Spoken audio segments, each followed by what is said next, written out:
Okay, this is officially your trigger warning. In this video, I'm going to call this thing a router, not a router. Again, me and Nat King Cole with Route 66. I'll be honest with you, we're in agreement on this, and if you're not on board with that, you may not enjoy today's video. Hello, and welcome back. Now, if you've watched this channel for a while, you'll know that alongside network attached storage, if this channel has a thing, it is travel routers. I've got a real thing for travel routers. I travel around a lot of the work that I do here on the channel and outside of this in my professional life, I do a lot of off-site work, and therefore I'm always looking at portability. On the channel, I've looked at all kinds of mobile NAS, mobile routers, mobile KVMs, battery packs, USB upgrades, ultimately the ability to be as portable as possible. And generally, the most important part of all of that is my internet connection. Because if you don't have a stable, secure, safe internet connection, frankly, you're shafted. And that brings us back to today's video, the review of the Gl.iNet Beryl 7 travel router. This is the anticipated follow-up to this, the Beryl AX, a Wi-Fi 6 travel router. The TLDR is that this is an affordable, safe, secure, portable router for your home and business needs. Arriving with an impressive hardware-software architecture with a 2.5 gig WAN, a 2.5 gig LAN and Wi-Fi 7 support, and that's a dual band architecture. Built on a 4-core ARM architecture, that's a MediaTek CPU with half a gig of DDR4 RAM and half a gig of storage. This thing has got lots going for it. Alongside that, built on an OpenWrt software base that you can flick between, more on that later on. A one-click button on the side that can be used for VPNs, for guest networks and more, and alongside that USB output for storage and tethering as well, and built on a USB Type-C power input. This travel router is not some shonky airport rental. This has got some serious software hardware base to play with. But it's not perfect. A number of users, when they first heard about it, were dismayed, myself included, on the lack of 6 GHz support. More on that later on. Ultimately, this is a travel router that is trying to fit itself into a much more affordable option in the travel router market right now, but at the same time, there are a lot more egregiously powerful options in the market. And in this review, we're going to look at what this thing can do and what it can't do. And unfortunately, we've got to address that elephant in the room and talk about what it can't do, that lack of 6 GHz support there. You may have seen this bandied around on Reddit and the like, but what does that mean in real terms? A lack of 6 GHz support on this means you're not getting full fat capability Wi-Fi 7. Wi-Fi 7, along with a bunch of performance and packet benefits and power efficiencies, brings into it access of 6 GHz. 6 GHz is another whole frequency band next to 2.4 and 5 GHz, both of which this arrives with, but not that 6 GHz. The other thing Wi-Fi 7 brings into the fold is access to 320 megahertz access kind of bands there, or channel width. The 320 megahertz would give you greater performance per active connection. Now, because this doesn't have 6 GHz, it means you can only go up to 160 MHz, but thanks to the still continued support of MLO on this device, you can still map together the 2.4 and the 5 GHz band there, giving you a potential 3.6 gigabit connectivity there, or 3,600 megabits per second. Now, again, as long as you've got a Wi-Fi 7 connection on your laptop, your phone, your PC, your whatever, you should be able to take advantage of MLO. Indeed, in the case of my Windows PC, I was able to connect it with a $20 M.2 upgrade for my PC and allow me to get well in excess of 3 gigabits per second connectivity there via the support of that dual band. Now, Gl.iNet rocking this out with that 6 GHz. Tactically, I can see why they've done it. Number one, 60 GHz is going to result in a higher power consumption as well as a higher cost in terms of antenna application, and in terms of internal cooling as well, because it will get warmer. Also, regional support of the 6 gigahertz band. If you're somewhere like the UK, for example, there's actually a lot of frequencies that are cut off. So I can understand why for this more affordable offering in their portfolio, and it has been the case when you look at the previous generation Beryl, why they would have done that. There's going to be some of you saying, what's the difference between this and the Slate 7 that rolled out late last year? Well, the Slate 7 different. They may seem almost identical on paper, but the Slate 7 arrives with the LCD touchscreen panel there on the front. It also arrives with a different CPU there. So that's when they've moved over from the MediaTek into the Qualcomm, which is a little bit more stable, a little bit more widely supported in OpenWrt. Also, they've upped the RAM on that to 1 gigabyte. So the Slate 7 for some of you might seem a better choice, but you will have to spend $20 or $30 more at least. I think it's $159 at the moment. And of course, there is a Slate Pro that was shown during CES, but that will come out much later this year. But let's circle back to this device. I'm not going to call it truly pocket size, but it's pretty bloody small. It's a little over 200 grams. And measurements wise, this is taking up practically no room in your luggage. On top of that, the antennae there, completely adjustable, really nice solid antenna as well, go up to 180 degrees all around with plenty of ventilation all the way around for passive cooling. There's no internal fan inside this. You're not going to have any operational noise. Indeed, in terms of lights, there is literally just that light there. There's the minorest of lights on the rear for the connected port, and you can adjust them on a schedule or turn them off completely. But design-wise, I still like it. The colour's not going to be for everyone, but you could have said that about the previous gen as well. But the rounded edges are really nice. Some of the travel routers I've looked at on the channel previously have something of an edge to them. We'll be talking about this one later on in a comparison, the Asus BE58. And some of them are a little chunkier. This manages to be smaller, lighter, smooth-edged. I like the design. But that's enough about the design. What about the actual utility of this? First thing that blew me away is the boot time. This thing, from cold boot into the administration panel, that's full deployment access, Wi-Fi appearance, and getting into the admin, took just 51 seconds, which is blisteringly fast. When I've got some routers, you've got to wait 3 to 4 minutes to get into them. Next, I had the system deployed in a few different coffee shops, and when I wanted to access the public-facing Wi-Fi, I got that from directly logging into the device to connecting to accessing the login screen for the public Wi-Fi in just 35 seconds. Again, just over half a minute to get to the login screen. Obviously from there it's going to change from different public Wi-Fi to Wi-Fi, but still just accessing and syncing with that in just over half a minute is A1. Next up, power consumption. I had the device set up with multiple clients in different test scenarios, and as mentioned earlier, this does not have any internal battery, but it does arrive with a USB mains power, but frankly, you can run it off of anything. I had this set up with my testing battery here. This is the Charge 300. We mentioned it in other videos. They're not sponsoring this video. They've just sent it to me. If I like it, and I'll be honest, it's blowing me away. You can monitor battery utility, battery stability, and it's been essential in power gauging a number of different travel routers. I recommend it. I'll link to it below. I think it's going to crowdfunding soon from Charge. But when I had the device set up, first thing I did was set up 3 client devices connected via Wi-Fi and Wi-Fi 6 and Wi-Fi 7 connections, each running a 4K stream from YouTube, and from there it utilized just 3.7 to 3.8 watts there. Now next up, I had 3 different systems, again connected to the system via Wi-Fi alongside a WAN connection and a physical LAN connection, and in that scenario with all of them running speed tests in fast.com, I saw just 5 to 6 watts power utility there. Finally, I had those 3 4K YouTube streams alongside a USB SSD, it was the SanDisk SSD, alongside an RJ45 connected 2.5 gig connection,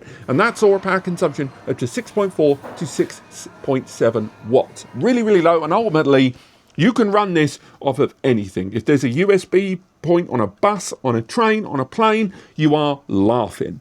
And during the course of those tests, the thermals are actually pretty darn good as well. After 1 hour with the 3 devices connected via just Wi-Fi on their own, I saw temperatures on the surrounding areas of the device of only around 41 to 42 degrees. Obviously via the vents, it was just a pinch higher. Now, after a different test the next day of 1 hour of access, and that was with 3 Wi-Fi devices and 2 wired connected devices, the WAN and the LAN, we saw the temperature reach around 51 to 54 degrees, no doubt there because of those WANs, and the the base of the system we lifted up, we could see via the vents, it got to about 56 degrees. So again, pretty good for 1 hour sustained use. Internet speed testing this is always going to be difficult because your ISP and everyone else's ISP is going to be different. Not only the speed, but the upload, download, fair usage policy, and more. So I wanted to focus more on VPN and non-VPN utilization. I utilized VPN client tool on this to install access to a NordVPN, and then did a 5-minute, a 15-second, and a sustained upload and download speed test there on it. And we saw performance differences of around 20 to 25% there. Still pretty good though, but again, it's going to be tremendously relative to the VPNs that you choose to use, or if you're going to start using things like WireGuard, any of the OpenVPN kind of supported services. There's plenty on there, more on the software section later on. But talking about that VPN there is the physical VPN button that we talked about earlier. How responsive is that? Well, I'll say right now, it worked within seconds. I went ahead, set up that VPN, and then wanted to see just how quickly it would react and act upon that button press. And as you can see here on screen, it actions that VPN incredibly quickly, both on and off.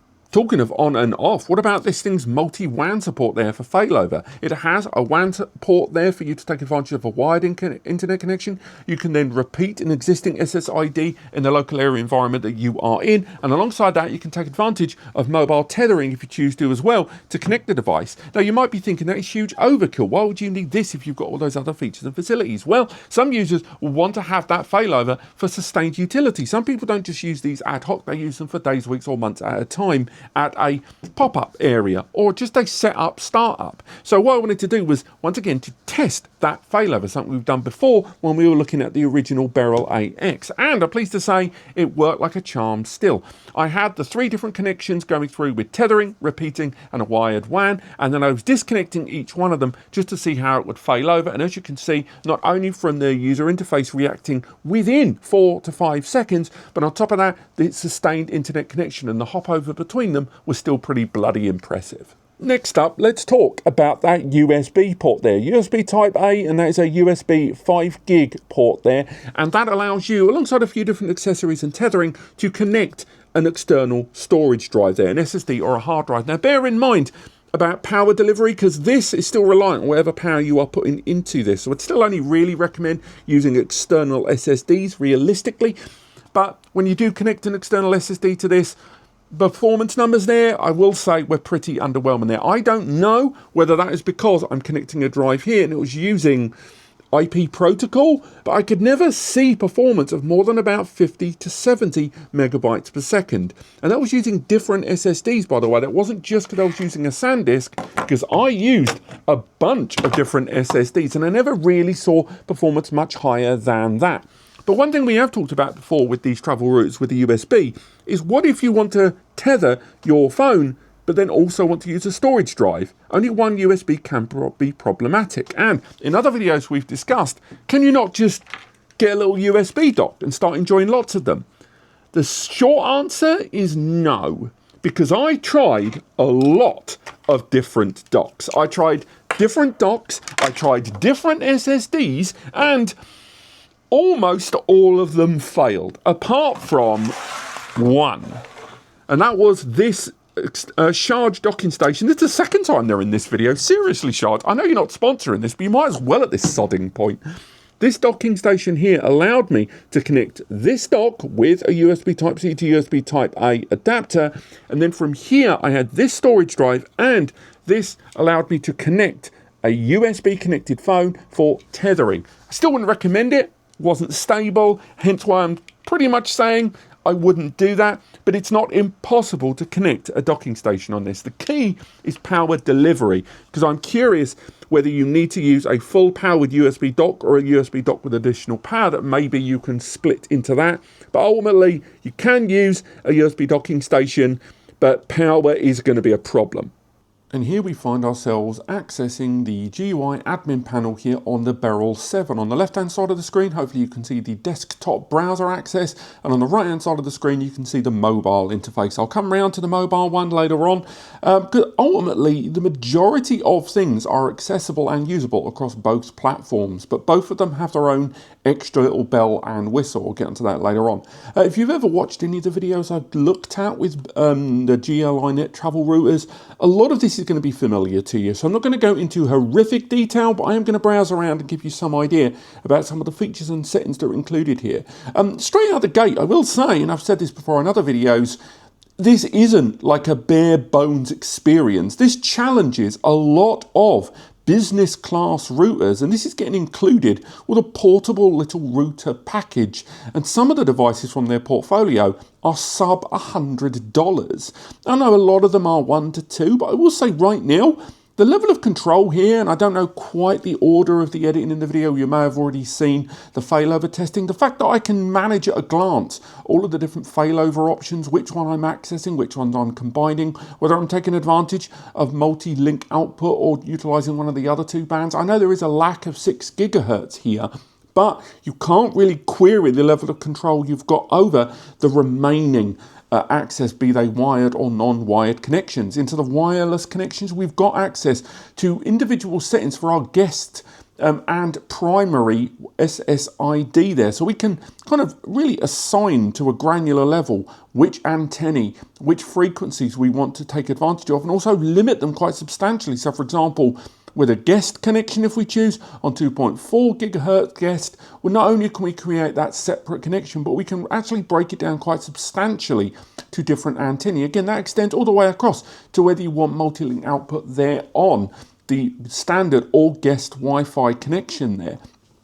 When we go to managing clients, we've got all of the individual clients and a history of different clients. For example, I've got these 3 devices accessing right now, and from there I can get real-time information about them, or at the same time I can really break down and block them if I choose, if I'm seeing devices I've not seen, or modify the level of their connection, or moreover, just completely ban them long term. And that extends, by the way, to later on if you want to take advantage of the parental control, which although is not quite as detailed, I would argue, as some of the Synology options, it is still currently in beta.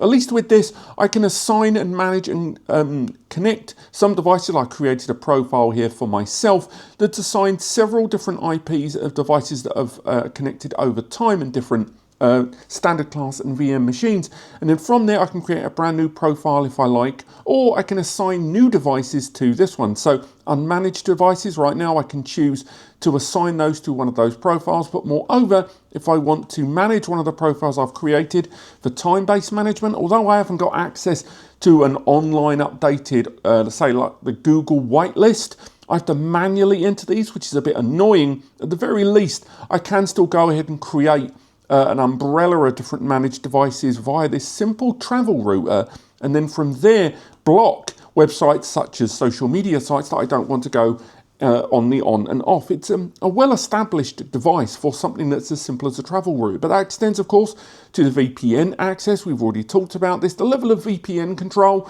the settings, the different VPN varieties of server and client software is pretty bloody diverse. And of course, you will see a performance penalty, and of course, you can utilize that click button to manually figure those in and out on the fly. It's still nice to have those VPN configuration options on a travel router be so diverse. Management of the device is obviously done here locally, or you can do it remotely for a long-term setup router using GoodCloud, the same service that's connected to their KVM devices. It's all accessible here, and you can set it up really easily from within the device, and setting up an account on the fly really easily, and create an account, or you've already got an existing one, to manage the device remotely or via the client application. Talking of applications, the App Center, we've talked about this in other videos and no doubt in this one as well. There's a huge variety of apps and services you can install on that available internal storage, as well as taking advantage of, if you choose, some of the storage variables, such as connecting an external storage drive, and then from there utilizing this in a NAS fashion. The performance ain't great. I saw around 60 to 70 megs. Hopefully the test will be in this video as well. But still, it's nice to have that level of option. And once you pair that with the applications and services and plugins, you can run things like Jellyfin and Plex. Again, we are running an ARM base to keep your expectations relative. But the level of control and diversity in what we can do here is pretty bloody out there. And particularly when it comes to the network management, I will say network management is unparalleled for any other travel router in the market. There is simply no other travel router right now that gives you this level of control. Most travel routers pare things down either intentionally or just for ease of simplicity, thinking most users don't want this. It's nice to have this level of control, and if that's not sodding enough, you've got things like accessing in the back end OpenWrt services, so you don't have to necessarily just use their own software. If you're already familiar with Lucy, you're already familiar with OpenWrt open source platforms and building your own routers, you can access this in the back end and then from there take advantage of this system on a bare bones level. You don't have to use their software. But of course, once we flick over to the mobile application, not only have we got the same level of control, but we've got a few extras. So for example, when it comes to network storage, we've actually got a great deal more accessible and easier file folder administration, something that on the desktop we're not really able to do to the same level. If we try and take advantage of the NAS service there, although we can we can manage individual users and create and assign shared folders, as well as changing the level of access and the rules and restraints. The mobile app just gives you that extra level of access. So again, you can go ahead, access files and folders, play individual files that you've got stored on your storage device connected to the router, just like you would with a NAS. The experience is pretty bloody good with a lot of contextual options built in. This is a proper file folder. This isn't just FTP breadcrumb level. This is pretty bloody impressive, which extends, by the way, right the way down to the router management there. So again, when we flick back to the left-hand side of the screen, we can see the desktop, which is a little bit more text-based. There is some graphics to play with here, but I would argue the desktop interface is a great deal more text and a little bit intimidating, I reckon, for some. And you can check some of the stuff here at the top and even adapt some of the themes to a minor degree. But I would say the mobile client gives a huge amount of graphical visualization of what you can do, whether it is assigning different devices to that parental control level there. It allows us, for example, to go into the plugin spectrum there. So those plugins that we have assigned, unfortunately, you can't do much on the mobile app. That's another example of having more control on the desktop appliance, but still, you can still manage these on the fly if you choose to. Just enable them once they're installed within the desktop client, and then from there, you can manage and play around with them as you see fit. And again, that extends to managing the LANs, managing the WANs, managing the Wi-Fi, managing wired connections. All of that is managed here very, very easily. Overall, I still can't fault the level of control and ability afforded to the Gl.iNet travel devices. I've said it before and I'll say it again. They are the gold standard for travel routers. It's still going to be intimidating, but I would argue for what you are paying, you are getting a huge variety of tools at your disposal. This is going to be something of a hot take, but $139 for this? When you look at the market right now for travel routers, and trust me, I have big comparisons coming up soon, I'll say right now $139 for a Wi-Fi 7 router for the features and functionality that this arrives with both in hardware and software is pretty darn good. The failing, I would argue, isn't just the lack of 6 GHz, which I know has annoyed some users. The failing is Gl.iNet have released a lot of hardware way too close together. They've released this just after the Slate 7, which is remarkably similar to this, and with the Slate 7 Pro around the corner, and rolling out with KVM devices that are blurring the lines between travel routers and KVM substantially, I would argue this is arriving at quite a busy market time alongside its own portfolio, let alone other devices entering the market right now. It is a really good router. I love the system software. I love the low impact power utilization and the low temps. I love the software. I will always love that software and utility there. I love just the fact that it's 2.5 gig and taking advantage of the most affordable entrance point into Wi-Fi 7 there. The failover, the fast VPN utilization, the fast booting, fast public Wi-Fi access. This thing is convenient as hell. However, it's just for some users who are going to buy this device and think long-term and future-proofing, that lack of a 6 GHz connection is going to bother some users.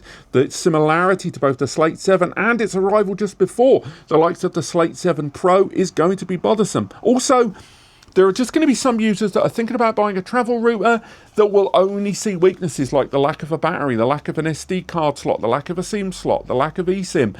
And those are things that I know this isn't designed to compete with that. You are going to have to spend, if not $50 to $100 more. You look at things like the Moody 7, try to find me a Wi-Fi 7 travel router with 6 gigahertz and all the things I've described, and looking at unit gear and not have to spend several times this cost, we have to be realistic. Bottom line, the Beryl 7, for me, colour me impressed, but it is not an era-defining travel router. For what it is, and its price it is commanding for that, I love it, but it is not the best option in the market right now. And if you've got the extra bit of buns to spend, I recommend you spend it. But thank you so much for watching. I hope you've enjoyed this. If you've enjoyed this video, if you found it helpful, and if you were going to shop at the stores linked below, I think Amazon and maybe even Gl.iNet store is there as well, please use those links in order to make your purchase. Doing so will result in a small commission on anything you buy coming here to the channel, and allows me and Eddie at NAS Compares, it's just us doing this, to keep doing what we do. The reviews, the guides, the free support network there, the works, the forums, it just goes straight into the pot. Thank you so much for watching, and I'll see you next time.